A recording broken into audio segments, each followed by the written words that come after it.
Sí, buenos días, buenos días, no muy buenas tardes, disculpen ya, de entrada partimos con un error. Un saludo a todas las personas que están asistiendo a esta videoconferencia organizada por los amigos de TAS, entidad a la que tengo que agradecer una vez más esa muestra de confianza en mi persona y que pues haya podido organizar esta sesión en videoconferencia para tratar los aspectos laborales que, bueno, pues esta lamentable situación, esta situación excepcional que estamos viviendo, pues repercuten en la empresa y que están creando pues muchísimas dudas, muchísimos planteamientos complicados y que pues vamos a intentar abarcar los aspectos más relevantes en la situación actual, situación que va cambiando semana tras semana, incluso día tras día y a veces hora tras hora. Vamos a comentar la situación que hay en estos momentos. Mañana hay reunión del Consejo de Ministros.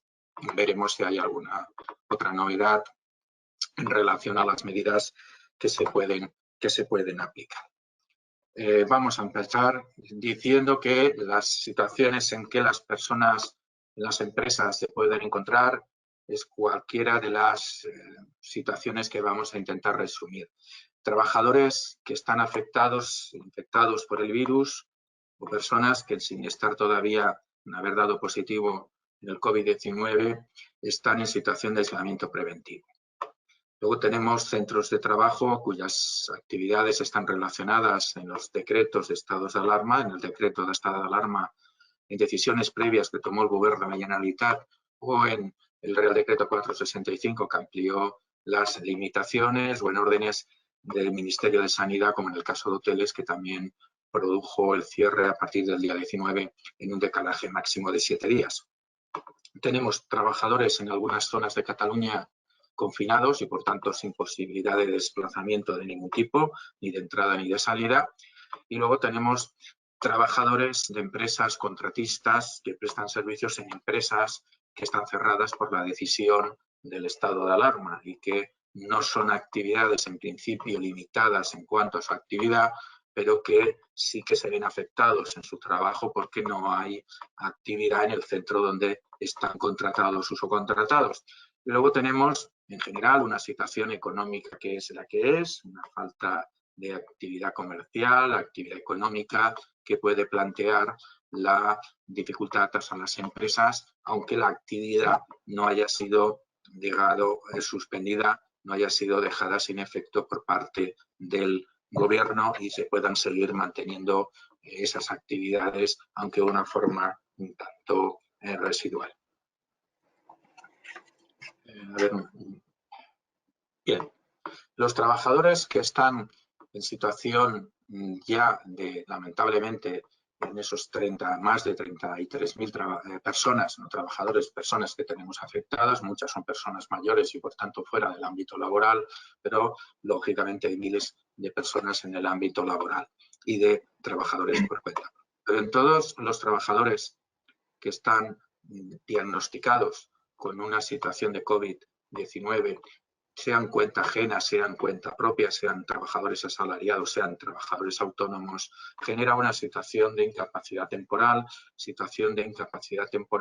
que tras la regulación del Real Decreto Ley 6/2020 se ha considerado que es derivada de accidente de trabajo. Esto para las empresas tiene mejor tratamiento que en la situación previa donde se había considerado estas incapacidades temporales como situaciones de enfermedad común.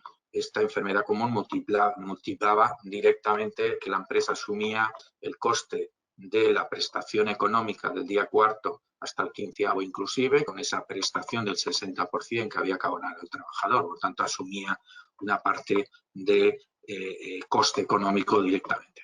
El Real Decreto Ley modifica esa calificación y a los efectos exclusivos de la calificación de la prestación económica se va a considerar como derivada de accidente de trabajo, aunque en puridad no sea una situación, en la mayoría de casos, derivadas de un accidente, sino simplemente para las ventajas que para la empresa provoca esa calificación y también para el trabajador, porque el trabajador va a tener una mejor prestación en lugar del 60 al 75% y en lugar de tener 3 días sin prestación va a tener la prestación desde el día siguiente a la baja. El día de la baja lo tienen que seguir abonando las empresas. Por tanto, esto motiva una situación de prestación económica directa tanto para las personas que han sido declaradas infectadas por el COVID-19 como para aquellas personas que, sin estar afectadas, la autoridad sanitaria ha determinado el aislamiento preventivo y, por tanto, no pueden ir a trabajar. En esos dos casos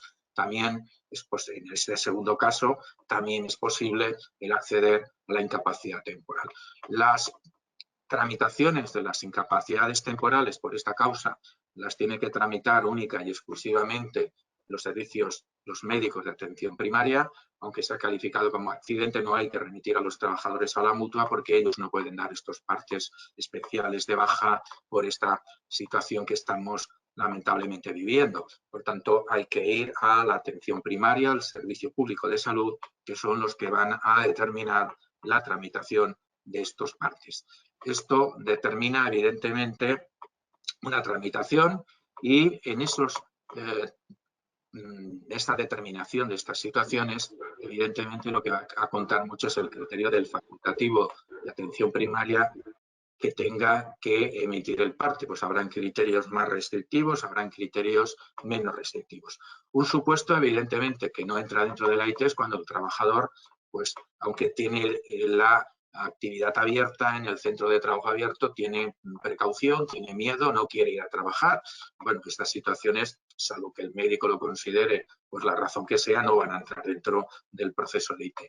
En distinta situación serían aquellos casos en los que el trabajador no está infectado, todavía no está tampoco ni aislado preventivamente y lo que tiene es una patología previa o tiene una situación de riesgo más significativo respecto a lo que provoca este COVID-19. Pueden ser personas con una inmunodepresión anterior o con una patología anterior o mujeres embarazadas donde no se le pueda garantizar en la empresa un sitio de total aislamiento. Y en estos casos, las instrucciones que tiene el Ministerio de Sanidad transmitida a los servicios públicos de salud es que se habiliten los partes médicos también por COVID-19. Por tanto, van a tener derecho a esta prestación económica directa que abona la entidad que va a cargo de la entidad gestora colaboradora, pero que en principio tienen que abonar en pago directo las empresas.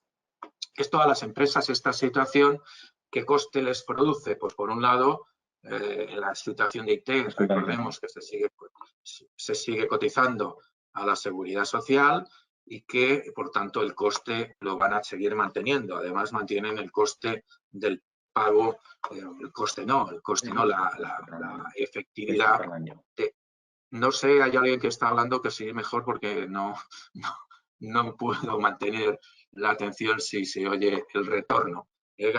Pediría, como han dicho los organizadores, que todo el mundo silenciara el micro porque si no hay sonido de retorno y por tanto no se puede analizar el tema. Bien, estaba diciendo que la empresa, por un lado, sigue manteniendo el coste de cotización a la Seguridad Social y tiene la obligación, en principio, de efectuar el pago delegado a los trabajadores, salvo que por dificultades financieras, liquidez, no pudiera, en cuyo caso se pasaría a pago directo de la entidad de la Seguridad Social correspondiente. Y luego algunos convenios establecen complementos de convenio. En los procesos IT hay en estos casos esta situación de tener que complementar la IT con el complemento del convenio. Pues en principio habrá que ver la redacción del convenio. En otros casos será que sí, en otros casos será que no. Cuando el convenio dice que todo proceso de IT tiene derecho el trabajador al complemento, pues habrá derecho al complemento toda vez que estamos ante una incapacidad temporal. Otra cosa distinta será cuando la redacción del convenio exija, en primer lugar, una situación de accidente de trabajo. Claro, si el convenio, por ejemplo, dice en los casos de accidente de trabajo se complementarán las prestaciones económicas de incapacidad temporal con tanto porcentaje. Bueno, en este caso no estamos ante un accidente de trabajo en términos estrictos, no en todos los casos lo estamos, porque va a depender de dónde se ha adquirido esa patología y salvo para el personal sanitario va a ser muy difícil determinar ese contagio. ¿Esto qué quiere decir? Que en algunos casos ese complemento va a ser necesario, en otros casos este complemento no lo va a hacer.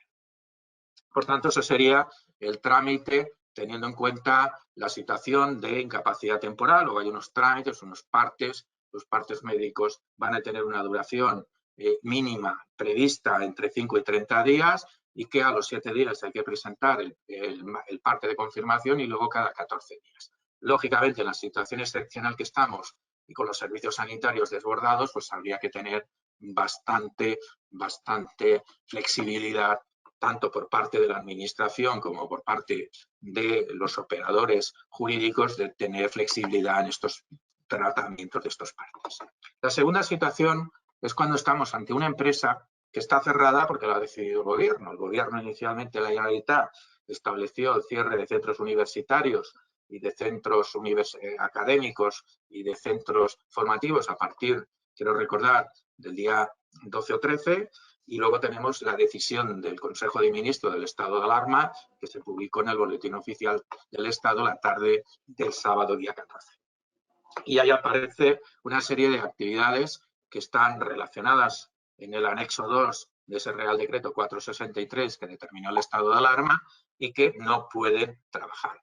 Bien, lo primero que tenemos que verificar en estos casos es si, pese a la determinación de cierre de la empresa puede o no mantener la actividad sin la presencia presencial, sin el trabajo presencial de los trabajadores, que en la mayoría de casos pues será que no, la inmensa mayoría de casos que no, pero hay en algunos casos que puede ser que sí. Por tanto, lo primero que tenemos que decir ante el centro cerrado, ante la actividad que pueda o no desarrollar la empresa, es si hay posibilidad o hay decisión de trabajar o no trabajar en los casos en que sea posible otros mecanismos como el tema del teletrabajo. En estos casos hay que tener en cuenta, por tanto, que la primera decisión de la empresa es si hay suspensión de la relación laboral. ¿Qué es lo que está sucediendo? Pues en algunas actividades, en la minoría, evidentemente, porque la mayoría no puede haber teletrabajo. Para poner un café hay que estar presencialmente, para vender un producto en un comercio minorista hay que estar, pero hay actividades de ámbito financiero, administrativo, universitario, de educación, que pese a que el centro está cerrado, se sigue manteniendo la actividad a través de mecanismos de teletrabajo. Las universidades están cerradas, pero muchas universidades están dando la actividad lectiva a través de medios como el que estamos utilizando en este momento a través de videoconferencias o sistemas educativos a distancia. Por tanto, primera cuestión, el centro está cerrado, pero mantenemos la actividad, pues en este caso a través de teletrabajo, a través de posibles acuerdos que pueden haber con los trabajadores de, en fin, ahora ya se va a prorrogar el estado de alarma y va a ser mucho tiempo, pero bueno, pudieran plantarse distribuciones irregulares de jornada, pudieran plantearse otro acuerdo, siempre negociando empresa y trabajadores para no suspender la relación laboral, no tener que tramitar el expediente de regulación de empleo y luego en el futuro pues poder recuperar o realizar la compensación de estas horas. En cuanto al teletrabajo, es lo que el Real Decreto Ley establece como mecanismo de importe significativo para acceder a estas situaciones y, en todo caso, indicar que la regulación legal ha sido flexibilizada para posibilitar, aunque no haya evaluación de riesgos en los puestos de trabajo a domicilio, esa situación. Pasamos a la situación más habitual, que será que la empresa no puede continuar la actividad porque bueno, pues es una de las actividades que están cerradas por decisión del poder público. Ante ese supuesto tenemos dos vías: suspender los contratos a través de los expedientes de regulación de empleo. Los expedientes de regulación de empleo son dos: los expedientes de fuerza mayor y los expedientes por causas económicas, técnicas, organizativas o productivas. El propio Real Decreto va a determinar cuándo consideramos que una actividad puede tramitar o se considera en situación de fuerza mayor. El primer supuesto es claro cuando la actividad de la empresa, el cierre del centro de trabajo, viene imperativamente determinado por la decisión de la autoridad competente, bien sea el Consejo de Ministros, bien sea el Gobierno de la Generalitat o sea el Ministerio de Sanidad, como se le ha habilitado. Y, por tanto, todas las actividades relacionadas en el anexo 2 del Real Decreto de Alarma, las que se incluyeron 2 días después con el Real Decreto 465, entre otras las peluquerías que inicialmente no estaban afectadas y los hoteles que fueron cerrados se dio la orden de cierre a partir del día 19, la orden del Ministerio de Sanidad, pues eso está claro que estamos ante un supuesto de fuerza mayor. La empresa va a poder tramitar los expedientes de regulación de empleo y va a haber esa exoneración de cuotas que se ha establecido para estos expedientes. Junto con esta situación que podemos calificar clara de fuerza mayor, hay otros supuestos en los que también podemos acceder cuando la actividad es parcial, porque pues, el Gobierno ha limitado los desplazamientos en el transporte público y si tenemos un transporte público que se ha reducido en un 70%, pues lógicamente el 70% de trabajadores pues, pueden venir afectados en esos expedientes.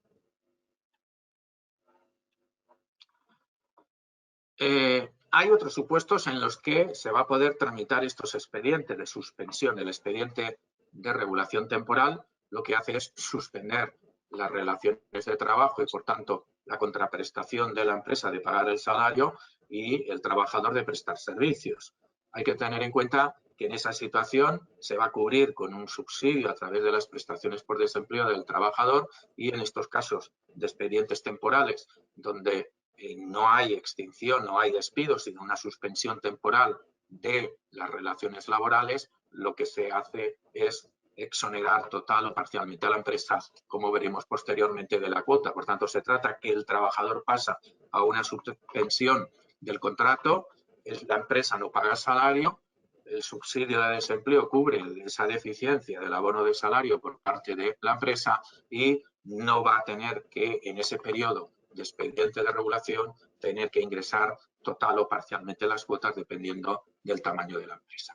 Por tanto, primero supuesto, expedientes de fuerza mayor cuando están directamente vinculados al cierre. Luego va a haber otros supuestos también de fuerza mayor cuando ha habido decisión sanitaria de aislamiento porque ha habido algún contagio en el centro de trabajo y se decide el aislamiento del resto de trabajadores. Y en tercer lugar, que es el más complicado, para determinar esa existencia de fuerza mayor y las ventajas de exoneración de cuotas, va a ser cuando la actividad no está imperativamente cerrada, como puede ser una obra de construcción o como puede ser un comercio minorista de alimentación donde se puede mantener la actividad, pero la falta de suministros, la falta de materia prima, la falta de confinamiento que se puede producir hace que influya gravemente en esa situación. Por tanto, hay unos casos más claros, hay otros casos menos claros de fuerza mayor, pero en los momentos actuales, pues yo creo que la autoridad laboral debería de tener bastante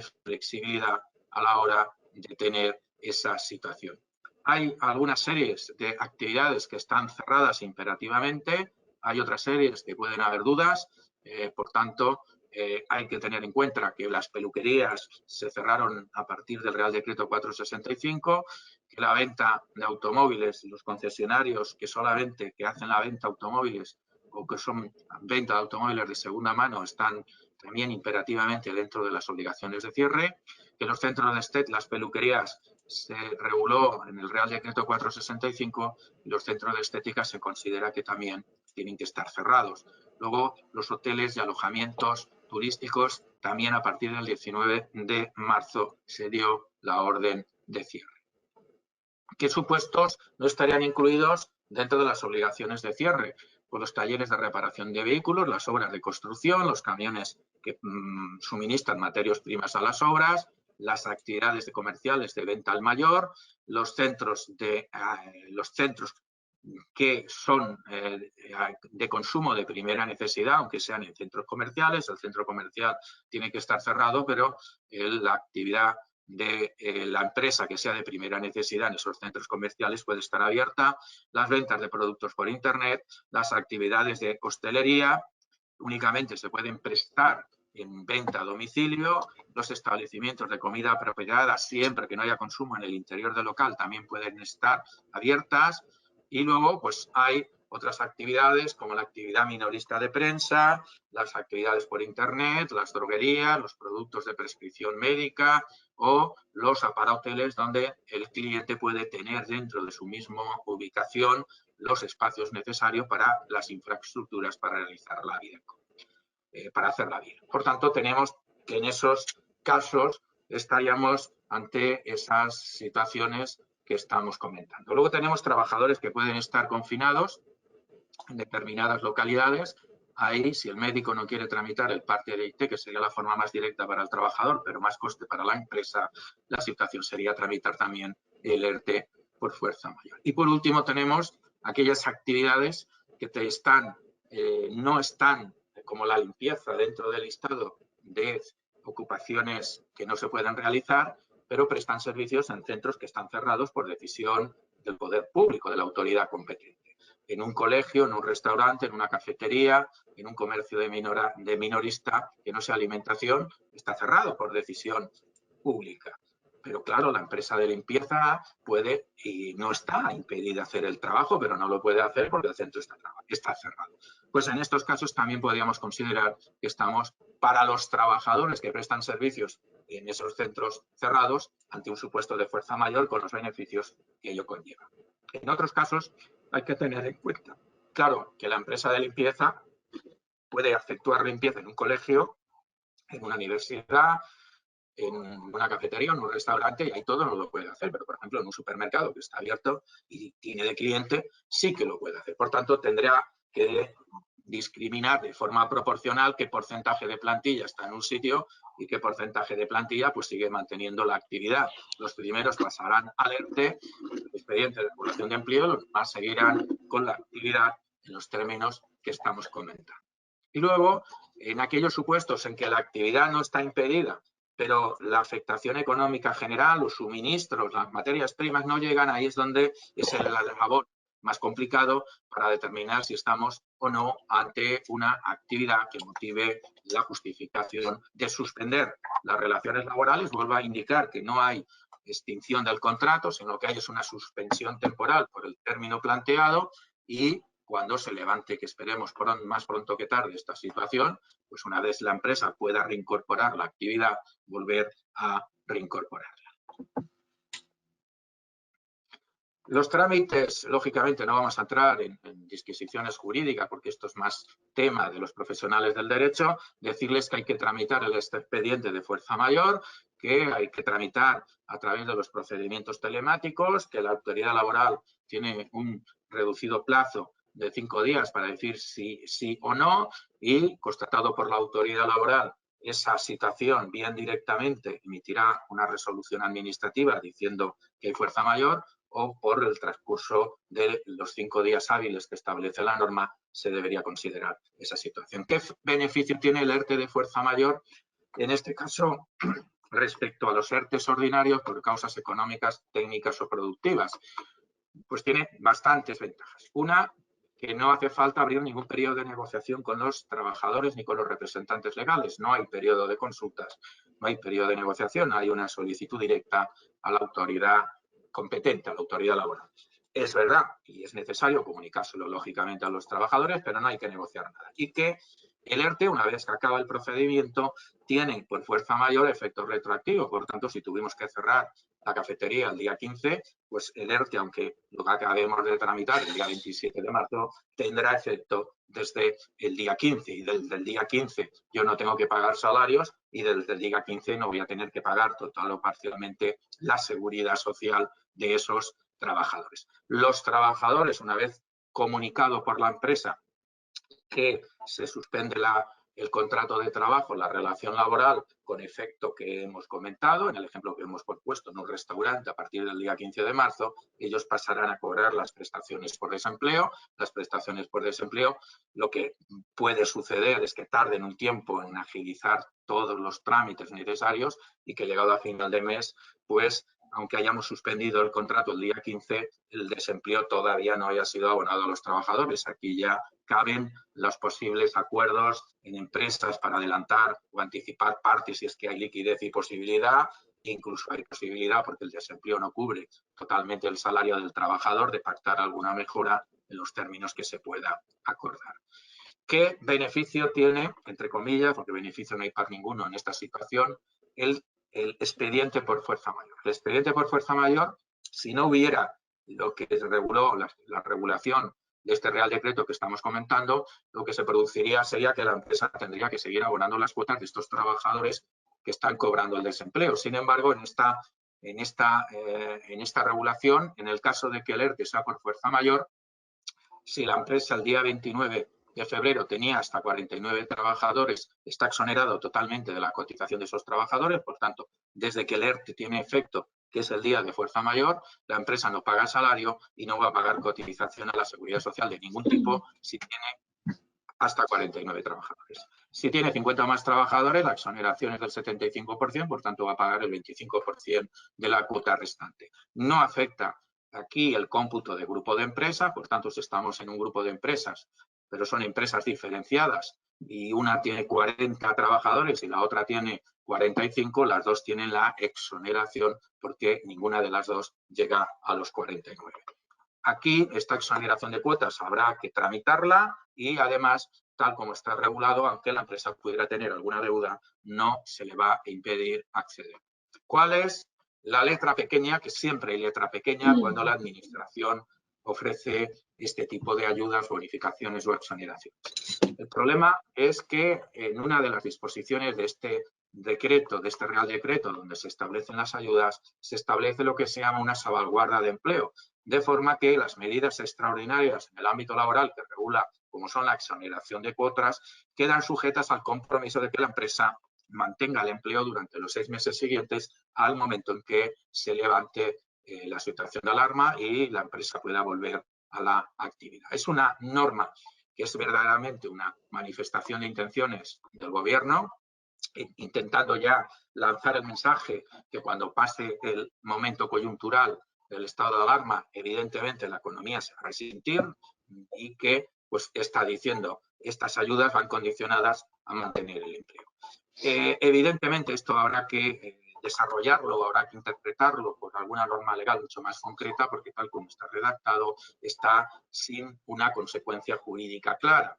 En otros supuestos, cuando ha habido una ayuda vía contratos bonificados, la norma ya nos decía que pasaba primero como tenía que computar el empleo. Entran los temporales, no entran los temporales, si causan bajas las temporales ha caído el empleo, si se me va un trabajador voluntario, lo lógico es que no se me compute. Todos estos supuestos no están regulados en la norma y por tanto esperemos que se puedan regular en un futuro, pero ya el Gobierno lanza el globo sonda de que estas ayudas van condicionadas, van previstas cuando no haya caída del empleo. Lo que nos dicen es, por un lado, cómo tenemos que hacer ese cómputo del empleo y luego qué es lo que se va a computar, porque no es lo mismo a la hora de considerar que no se ha cumplido la norma de mantener el empleo, un despido improcedente sin causa, que una baja voluntaria, que una jubilación o que cualquier otra causa imputable no a la voluntad de la empresa, sino a la voluntad del trabajador.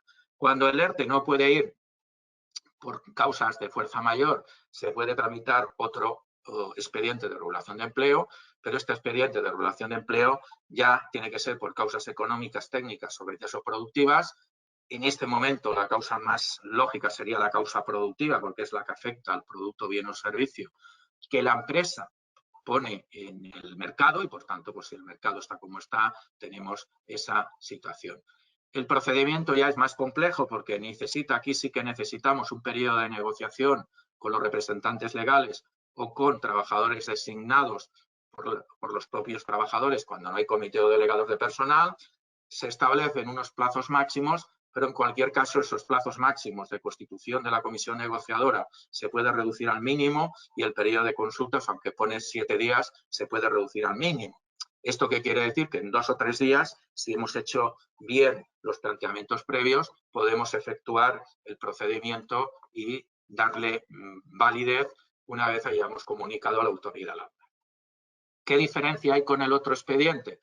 En este expediente no hay efecto retroactivo y, por tanto, si el expediente lo acabamos de tramitar y lo comunicamos a la autoridad laboral el día 26 de marzo, el efecto será a partir del 26 de marzo, aunque las consecuencias económicas se hayan podido producir en en fechas o en días anteriores. No hay, por un lado, efecto retroactivo y, por el otro lado, tampoco hay ningún beneficio de exoneración de cuotas como sí que tienen esos otros expedientes por fuerza mayor. No lo tienen a fecha de hoy, a la hora de hoy. Ya veremos en el momento todavía, evidentemente, la prolongación del estado de alarma pues va a determinar que el gobierno tenga que tomar otras medidas y ya veremos si dentro de esas medidas se incluye la posible exoneración de las cuotas en estos procedimientos, pero de momento no lo tiene. Al trabajador afectado, a él sí que le da lo mismo que sea por una causa que sea por otro, porque él tiene garantizada la prestación por desempleo,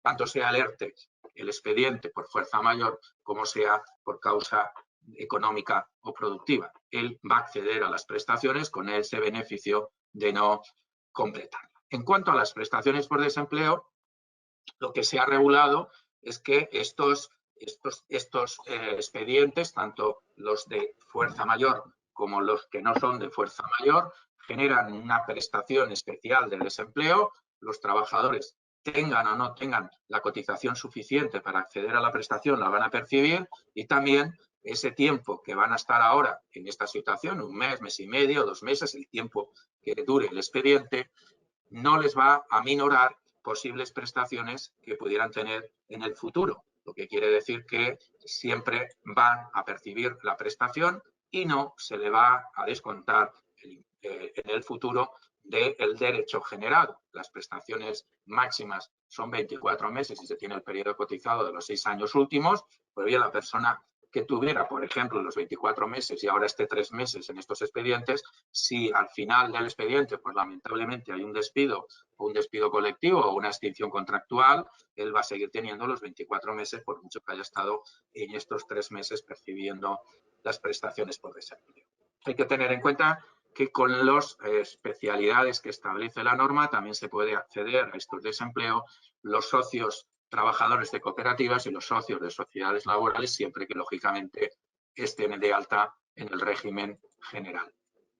Recordemos que en las prestaciones por desempleo hay unos topes mínimos y unos topes máximos que se van a aplicar y que en relación al salario que pueda percibir el trabajador, el máximo va en función del número de hijos, en función de tener 2 o más hijos. El importe de la prestación máxima sería 1.411,83 euros y en el caso de no tener hijos menores de 26 años, que es el límite de edad que determina esa situación de hijo a cargo, pues nos quedaríamos en 1.098 euros si el 70% fuera superior. Por tanto, claro, una base de cotización de 3.000 nos da el 70%, que es lo que se percibe en el desempleo, 2.100, pero no vamos a cobrar 2.100, se van a aplicar las normas limitativas de las prestaciones por desempleo en función de ese número de hijos. Por tanto, si quedamos por debajo, pero si quedamos por encima, nos habrá que determinar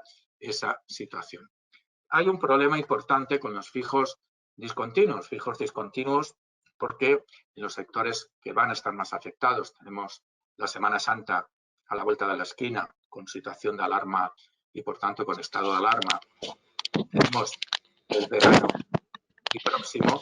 ¿Qué pasa con los fijos discontinuos que yo tenían que iniciar la actividad? Evidentemente los que ya la hayan iniciado, pues hay que incluirlos en los expedientes de forma ordinaria.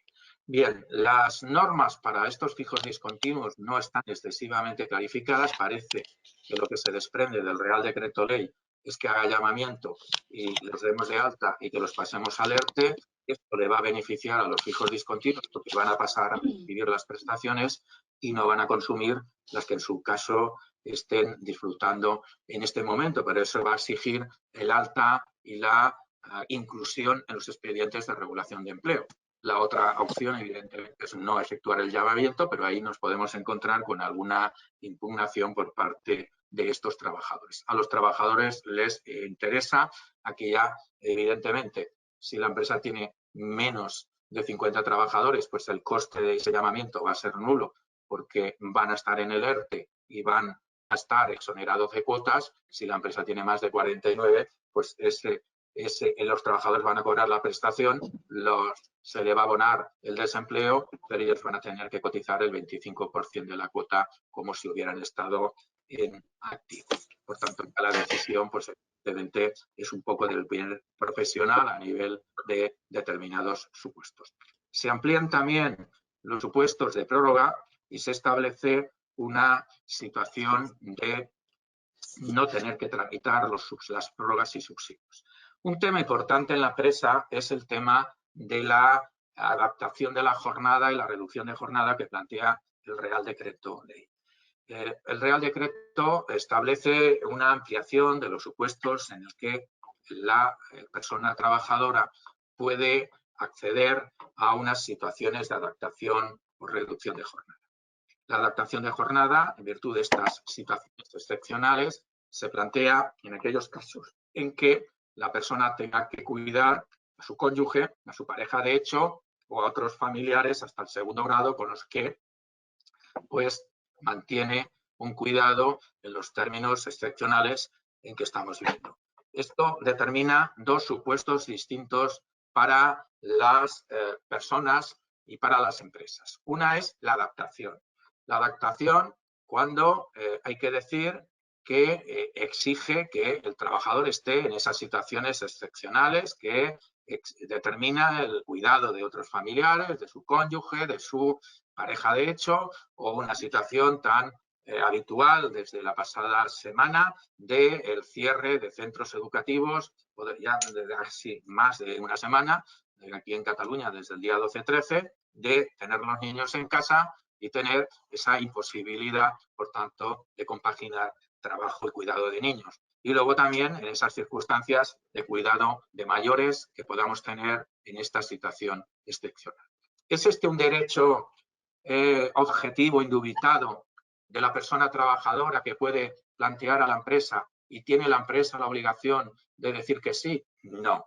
La regulación dice, primero, que la persona trabajadora tiene que justificar ante la empresa esa situación y que esa necesidad de adaptación y la aplicación de la concreta medida tiene que ser razonable y proporcionada a esa situación de necesidad y que, en todo caso, esa medida tiene que poder ajustarse a la situación organizativa, a la situación que la empresa está viviendo en estos momentos. Por tanto, es un derecho a solicitar, no es un derecho indubitado.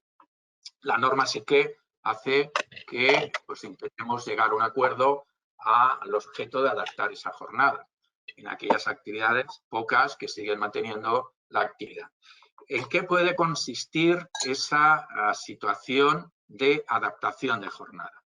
Pues puede consistir en que el trabajador pida cambiar el turno, que pida cambiar el horario, que diga de trabajar en horario flexible, de jornada apartada, partida o continuada o viceversa, cambia incluso a trabajar en forma de teletrabajo, en fin, distintas posibilidades donde lo que se adapta es la jornada, no se reduce la jornada, no se reduce el salario, sino la prestación de servicios, en lugar de hacerlo en una determinada horario, en una determinada forma temporal, se va a realizar de otra. Vuelve a insistir que exige el acuerdo de empresa y trabajador. Y la otra medida es la reducción de jornada. Aquí sí que estamos ante un derecho objetivo del trabajador cuando se dan los tres supuestos que la norma enumera. Primero, la guarda legal de un hijo menor de 12 años, mayor de un supuesto de mayor persona discapacitada o cuando hay familiares hasta el segundo grado que exijan el cuidado por su situación de enfermedad o de accidente. Pero ojo, esta reducción de jornada lleva aparejada la reducción proporcional del salario. No es una reducción que permita al trabajador mantener el salario o que esta parte de jornada reducida tenga una cobertura de alguna prestación. No. La reducción de jornada es un derecho del trabajador, pero a cambio la empresa reduce proporcionalmente su salario y el trabajador no va a percibir prestación. Se había hablado de una prestación en estos casos, pero la realidad es que no se ha reconocido.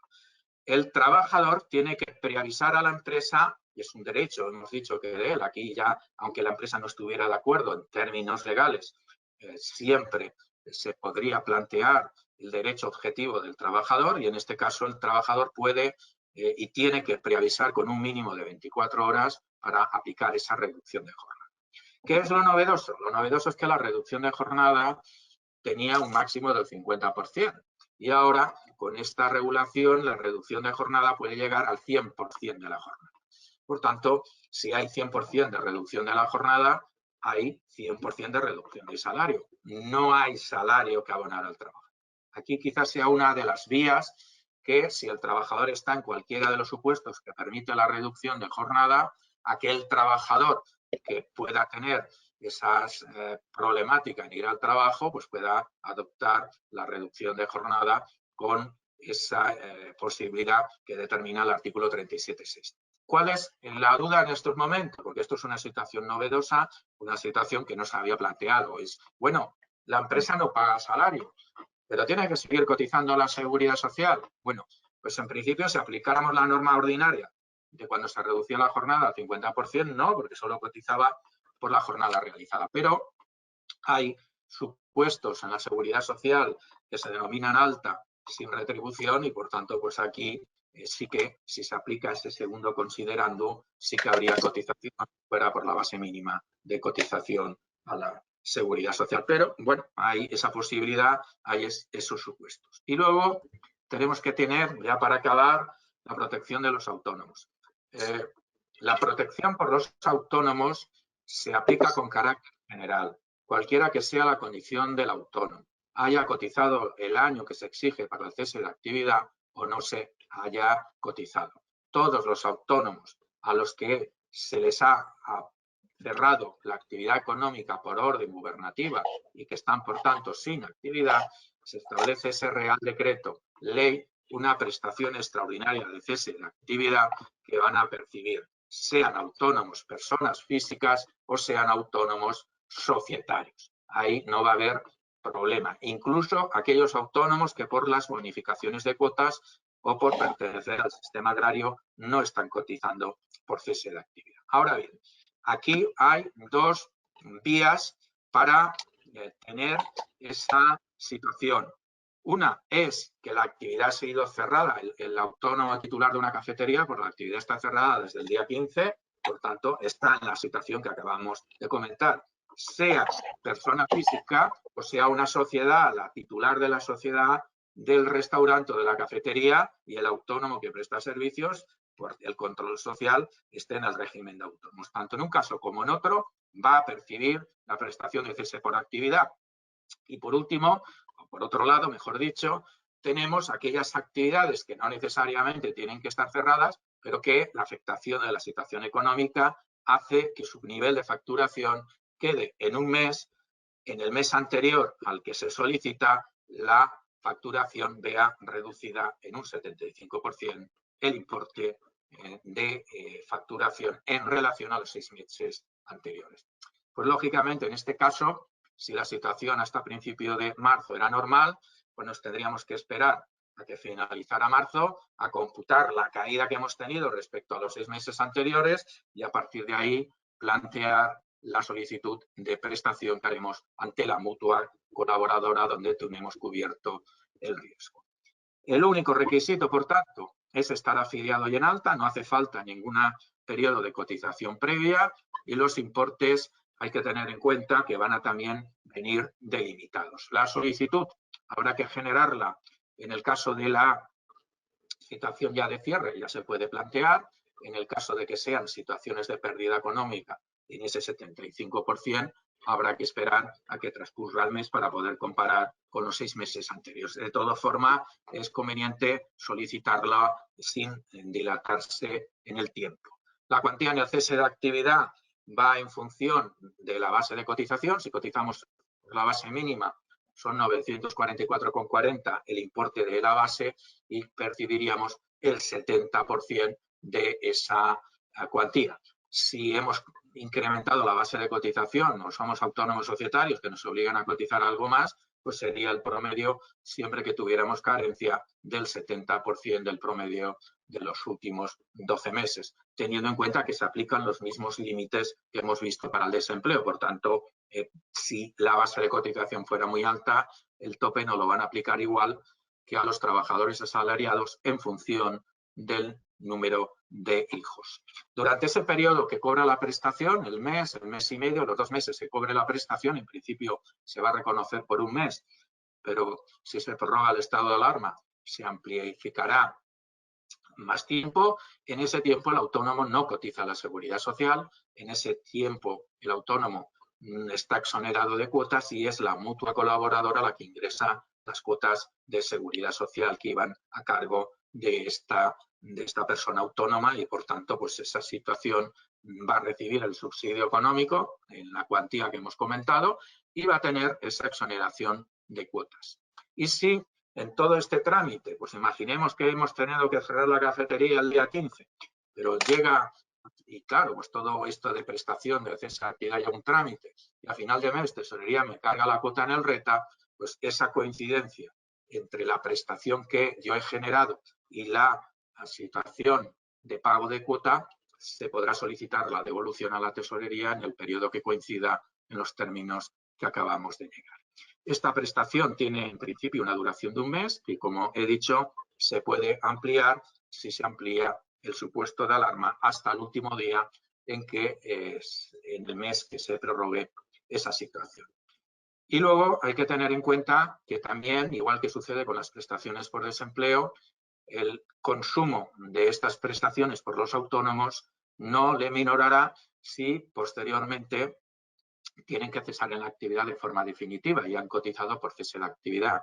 Todos los autónomos, salvo alguna excepción, están cotizando desde el 1 de enero del 2019 por el cese de actividad, por tanto llevan ya más de un año y han generado un periodo ordinario de cese de actividad. Bueno, pues con esta prestación excepcional, si en el futuro, dentro de unos meses, tienen que cerrar la actividad y pasan a un cese de actividad no temporal, sino permanente, esa prestación de cese de actividad que han generado con esa cotización ya de más de un año no se reducirá por el tiempo que hayan percibido esta prestación excepcional. Sucede lo mismo que a los trabajadores en desempleo. Eso sí, esta prestación no se genera si el trabajador autónomo tiene cualquier otra prestación de la seguridad social. Por tanto, imaginemos que esta persona trabaja en pluriactividad, está en el régimen general de alta y también en autónomos, pues si tiene alguna prestación en el régimen general ya no se le va a reconocer la prestación en autónomos. Bien, la idea era transmitir 4 ideas sobre cuatro situaciones que nos pudiéramos encontrar. Vemos una situación clara que son las situaciones de IT, otra situación que son las posibles adaptaciones dentro de la empresa, arreglando puertas para adentro las posibles compensaciones de jornada en un futuro. La verdad es que un mes es bastante tiempo si la actividad está totalmente cerrada, pero bueno, nada es imposible, o haciendo teletrabajo. Y otra vía pues son los expedientes de regulación de empleo, o bien por fuerza mayor, que genera más beneficios a la empresa, o por no fuerza mayor, que suspende, nos evitamos el coste salarial, pero de momento mantenemos el coste de seguridad social. Y luego para los autónomos, pues esa prestación de cese de actividad que permite, pues bueno, unos niveles mínimos de ingresos en función de lo que hemos comentado de su base de cotización. Por mi parte nada más, agradecer como siempre a Tax esta confianza en mi persona por hacer posible estas conferencias, que alguna vez las hemos hecho presenciales en Figueras, en Barcelona, en otras localidades, y que pues en este momento, dada la situación, pues tenemos que mantener a través de esta vía telemática, a través de esta videoconferencia. No sé si el Tax Central quiere que comentemos algunas dudas, algunas consultas, o si las consultarán ustedes o las comentarán ustedes por escrito, lo que ustedes me digan. Antonio, muchas gracias en primer lugar, ¿vale? Un placer siempre contar contigo. Tenemos muchas dudas que nos han planteado pues, las empresas a través del chat que tenemos habilitado. Entonces, como no las podemos resolver todas ahora mismo, si os parece bien, os las recogemos, les daremos respuesta a todas ellas en un mail que os enviaremos mañana junto con el vídeo de esta formación que nos ha dado el señor Benavides. Y entonces, recordaros que al final tenéis a vuestros asesores Tax a vuestra entera disposición, ahora más que nunca, ¿no? Dada la situación. Cualquier duda, consulta que tengáis, asesoramiento que necesitéis, acudir a ellos, a los asesores que tenemos en todas las oficinas Tax de las que sois clientes, ¿de acuerdo? De todas formas, de esto, mañana os enviaremos el vídeo y os daremos respuesta a todas estas consultas, pero debemos dejarlo aquí porque si no es que se alargaría demasiado y tampoco queremos quitar demasiado tiempo al señor Benavides. ¿De acuerdo? Pues muy bien, un saludo para todos y hasta una próxima ocasión. Hay que arrimar el hombro, fuerza y a ver si entre todos podemos salir de esta terrible situación. Un abrazo telemático para todos ustedes. Muchas gracias.